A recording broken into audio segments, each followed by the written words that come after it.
안녕하세요. 법학 박사 법무사 전문위원 겸임 교수 김철주입니다. 오늘은 채무 불이행자 명부등재 신청하고 그 채무 불이행자 명부등재 신청 반대로 채무자가 받았을 때 거기에 신문서 보내는데 거기에 대해서 답변서 쓰는 요령에 대해서 가르쳐 드리겠습니다.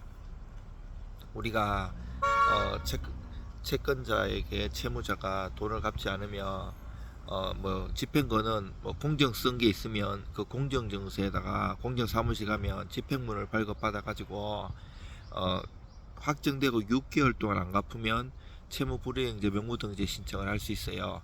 반대로 뭐 공정증서 이런 게 없을 때는 판결 받아 가지고 판결 정본에다가 집행문 받고 송달증명 확정증명, 아까 공정증서에는 송달증명 확정증명이 필요 없는데 판결 정본에는 그게 필요해요.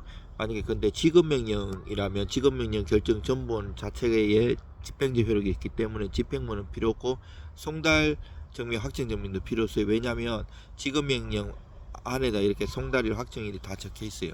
그거는 이행공고 결정도 마찬가지예요. 근데 화해공고 결정은 이행공고하고 다르게 다시 화해공고 결정 정본에다가 집행문 받고 송달증명 확정증명 받아야 돼요. 자, 이제 이렇게 해가지고 판결을 받았어요. 확정되고. 그런데 6개월 동안 채무자가 안 갚으면 여기에다가 이제 채무 불이행자 명부등재 신청을 할 수 있어요. 이거는 좀 강력해요. 보통 돈 안 갚을 때 먼저 그 재산 명시 신청하고 동시에 그 은행, 정권, 주식, 보험 이런 거 파악해갖고 채권 압류 추시 명령 같이 하는데 이런 거는 바로 확정되면 바로 할 수 있는 거지만 물론 채권 압류 추심은 경매하고 동일하게 이제 가집행도 가능해요. 가집행이라는 것은 1심에서 금전 채권인 경우에 성수했는데 2심, 3심이 있기 때문에 항소나 상고할 수 있잖아요. 항소나 상고하면 확정은 안 되더라도 가집행문은 발급받아가지고 송달증명하고 해갖고 집행문 없어도 할 수는 있어요. 근데 이제 재산명시나 채무불이행자 명부 등이 확정돼야 되고 특히 채불은 6개월 동안 안 갚았을 때 확정되고 하는 건데 이제 그 신청하면 이제 도달하지 않았을 때 야간 특송이라든지 이런 거 여러 번 보내가지고 나중에 확정되는 건데 이게 그 채무 불이행자 명부등재 신청을 이제 채무자가 받으면 이제 당하죠. 사실 뭐 악질적인 채무자도 있긴 해요. 채권자도 마음 아프걸랑요. 이게 안 갚으면 정말 돈 그 못 갚는 사람보다 돈 못 받는 사람이 더 막 가슴이 아프걸랑요. 근데 요런 경우에 이제 그 악질적인 채무자도 있지만 보통 이제 돈이 없어서 못 갚는 사람들이 많잖아요. 이때 딱 받으면 뭐 포기를 해요. 사실 뭐 이거 써도 되겠나 하고 신문서 10일 내에 한번 내봐라 이렇게 하는데 포기하지 마시고 물론 한다고 다 받아주는 것도 아니에요. 당연히. 왜냐하면 거기 사유서 신문서에 보면 나와요.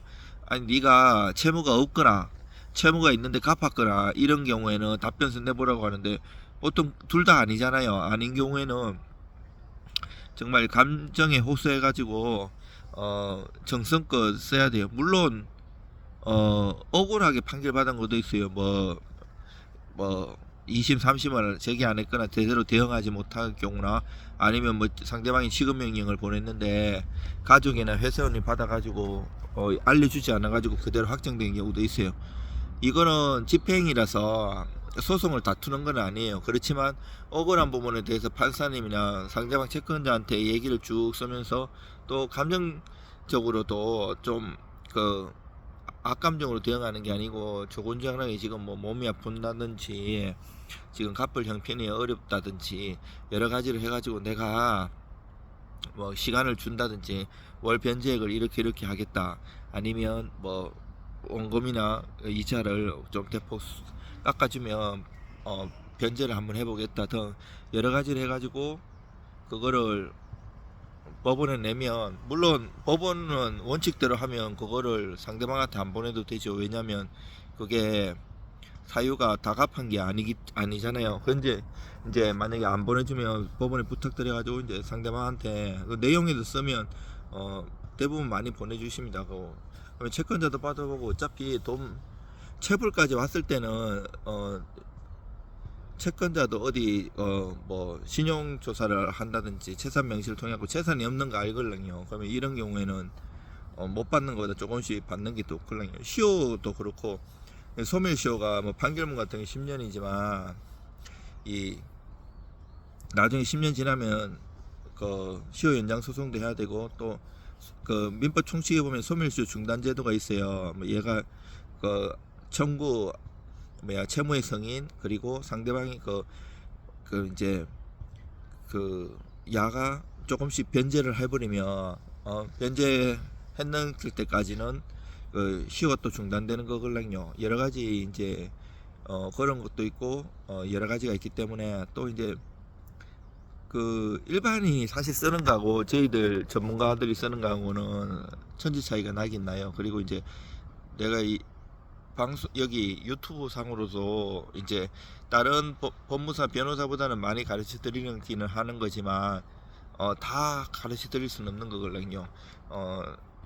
유료 상담을 받으면 더 깊이 있게 이건 일반적인 얘기고 고객님의 그 상황에 맞게끔 하고요.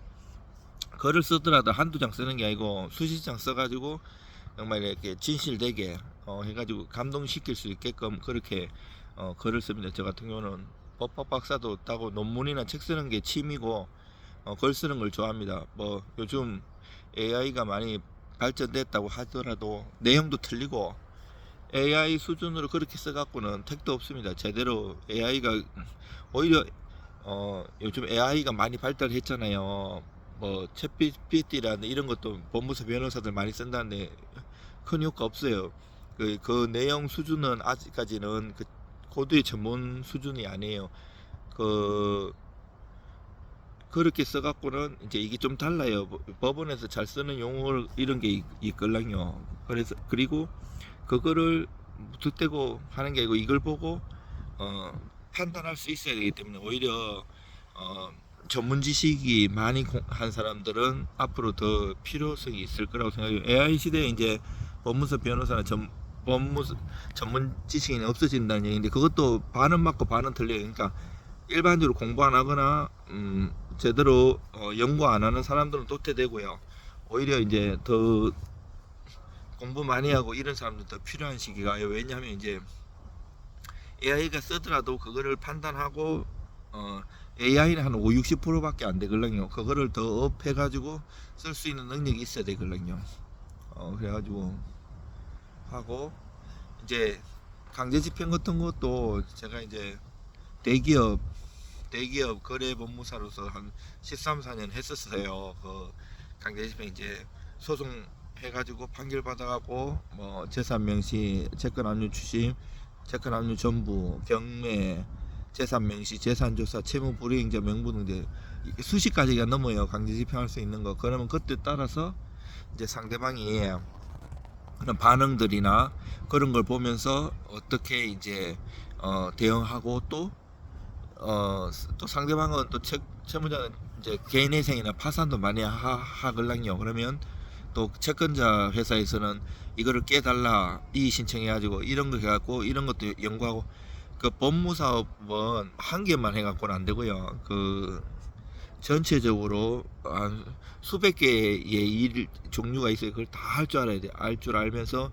전문적으로 이걸 해갖고 연관관계가 다 있어요. 소송하고 강제집행은 별개지만 다 연결되고 그냥 소송만 해가지고 이긴다 이거는 의미가 없어요. 그렇게 해가지고는 안 되고 만약에 돈을 받는 거다 그러면 나중에 채권 추심이나 강제집행을 염두에 해가지고 해야 돼요. 등기도 마찬가지예요. 이게 그 판결에 의한 등기가 있는데 등기는 원래 공동신청이잖아요. 근데 그 일방이 협조해 주지 않으면 일방이 그 소송해갖고 판결을 단독으로 할 수 있는데 판결에 의한 등기 이것도 그 등기 얘기해 보면 다 있어요. 이행 판결이고 뭐야 되는데 단순히 판결 우리 법원은 소극적이기 때문에 그냥 소송만 딱 구해갖고는 판결 나도 등기가 못하는 경우가 되게 많아요. 그래서 항상 고객이 뭘 요구하는가 고객이 뭐 해달라는 대로 해주는 게 아니고 고객이 뭘 말을 이렇게 하지만 찰떡같이 알아들어 개떡같이 얘기해도 찰떡같이 알아들어 가지고 전체적으로 이 고객이 뭐 소송을 이기는 게 목적이 아니고 소송을 이겨서 돈을 받게 해준다든지 그 강제 집행에 이런 걸 염두에 두 갖고 항상 해야 됩니다.